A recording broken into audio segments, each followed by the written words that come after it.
les podcasts de Radio Vatican.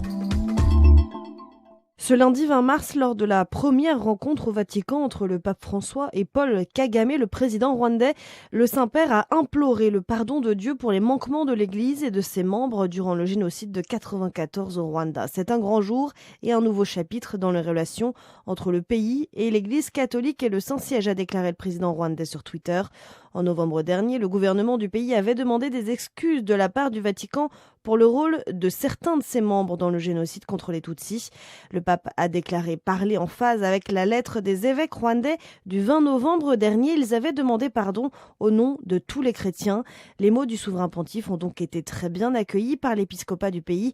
Sarah Bakaloglou a interrogé monseigneur Philippe Rukamba, le président de la conférence épiscopale du Rwanda. Pour moi, c'est quand même une fierté pour l'Église du Rwanda, pour nous qui vivons au jour le jour. Je suis vraiment content, très heureux de ce que le pape a fait. Il a cité aussi la lettre que nous avons donnée à tous nos chrétiens. Nous avons fait pratiquement un programme de 3 ans. La première année, c'était l'année de la miséricorde. Nous avons parlé de la miséricorde. Cette année-ci, nous avons un centenaire, le centenaire du sacerdoce au Rwanda, les premiers prêtres rwandais qui ont été ordonnés en 1917. Mais l'année prochaine, nous allons encore parler sur la réconciliation. Donc, c'est très important pour nous que le pape ait été dans cette direction. C'est une invitation à aller de l'avant, c'est une invitation à poursuivre notre effort pour la réconciliation entre les habitants de ce pays. Nous sommes très heureux de cette rencontre parce que c'est d'abord la première rencontre entre le Saint-Père et le président de la République. Et puis, parce qu'à la fin de l'année de la miséricorde, le président avait souhaité entendre ce que le pape dirait, son mot sur les auteurs du génocide. Alors, ils se sont rencontrés. Le pape a demandé pardon pour les chrétiens les catholiques qui se sont impliqués dans le génocide, parce qu'il y avait des tendances qui semblaient dire, voilà, vous devez demander pardon pour l'institution elle-même, mais pour nous, l'institution n'a pas fait de génocide. Ce sont des individus qui ont fait le génocide, et évidemment qui sont fils de l'Église, et le pape a bien demandé pardon. Je pense que c'est une très bonne chose. C'était quelque chose que vous attendiez, ce pardon formulé par le pape François ? On pouvait l'attendre dans la mesure. La rencontre d'abord a été assez. On savait qu'il pouvait se voir, mais on n'a pas vraiment su quand elle aurait lieu.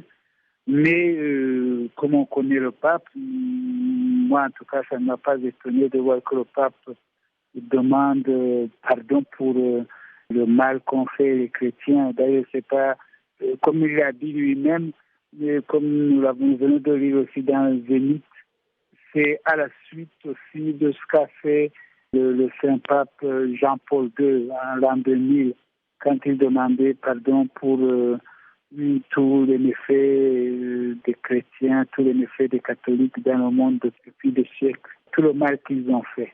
Donc moi, ça ne m'étonne pas du tout que le pape l'ait fait, et demander pardon aussi pour d'autres mots, notamment comme la pédophilie par exemple, où il demande pardon pour les péchés des prêtres ou de toutes ces personnes qui abusent des jeunes. Donc, ce qu'il a dit ne m'a pas du tout étonné. Le pape espère une purification de la mémoire. Est-ce que c'est aussi votre espoir ? La purification de la mémoire, vous savez, c'est quelque chose d'assez difficile, mais c'est quelque chose de nécessaire. Comprendre l'histoire comme elle doit être comprise, ne pas faire des amalgames entre, par exemple, l'Église et les membres de cette Église. Comprendre l'histoire comme elle doit être comprise et non pas comme une certaine polémique contraire voudrait la voir. Donc, la purification de la mémoire, pour moi, est très nécessaire pour que nous puissions arriver à, disons, une relation de vérité et d'amour entre les personnes, parce que sans vérité, il n'y a pas d'amour réel. Donc la purification de la mémoire, pouvoir dire les choses comme elles ont été. Et il y a eu des prêtres aussi qui ont été tués et il y a eu même des prêtres qui ont été à côté de leurs fidèles et qui ont été tués avec eux. Donc tout cela doit être ramené et pensé et réfléchi, à mon avis, au niveau de tout le pays. La purification de la mémoire est nécessaire pour que nous puissions réellement dire, voilà, il y a des responsabilités, nommer ces responsabilités et ne pas faire des amalgames. Qu'est-ce que cette rencontre pourrait changer, selon vous, au Rwanda ?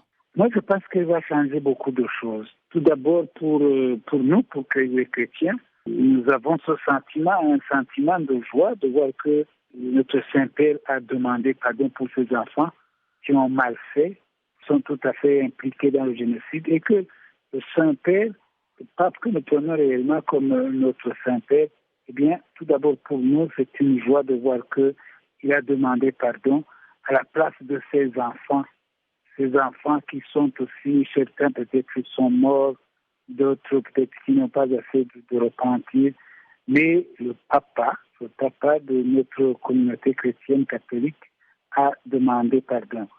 Deuxième chose, cela va nous permettre aussi, comme je disais, de clarifier.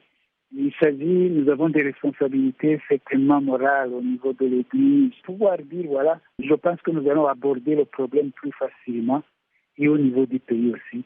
Au niveau du pays, pouvoir dire que le pape a demandé pardon. Le pape a reconnu le mal qui s'est fait dans le pays, a reconnu le génocide et qu'il a pratiquement, il honore les victimes du génocide, il honore toutes ces personnes qui ont perdu les leurs pendant le génocide. Donc, c'est à tous les niveaux.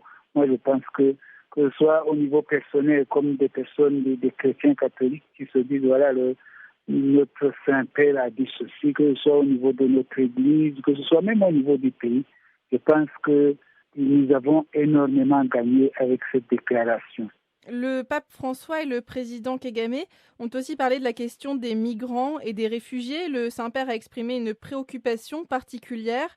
Est-ce que c'est un sujet qui vous préoccupe, vous également, la conférence épiscopale du Rwanda ? Oui, donc nous avons des réfugiés, évidemment, qui viennent des pays limitrophes, des guerres ou des situations conflictuelles qui durent. Et nous avons même des réfugiés qui ont plus de 20 ans dans le pays, qui vivent toujours dans des camps, dans des situations de pauvreté extrême. Donc, c'est une grande préoccupation. Il faudrait une solution politique à tout cela, mais cela, c'est souvent plus difficile. Mais de toute façon, nous avons besoin de solutions humaines, réelles pour les enfants, pour que les enfants puissent étudier, pour que les malades puissent se faire soigner, pour intégrer toutes ces personnes. Parce qu'ils vivent dans des camps, ce sont des réfugiés, donc ils ne sont pas vraiment intégrés dans le pays. Bon, le pays essaie de faire aussi ce qu'il peut, puisqu'il y a des écoles qu'on a créées pour eux, mais il reste des réfugiés, ça veut dire qu'ils sont dans une situation tout à fait précaire. Et dans beaucoup de diocèses, nous avons ces réfugiés. Plus ou moins, tout dépend du grand nombre. Des réfugiés qui ont fait plus de 20 ans dans certaines situations.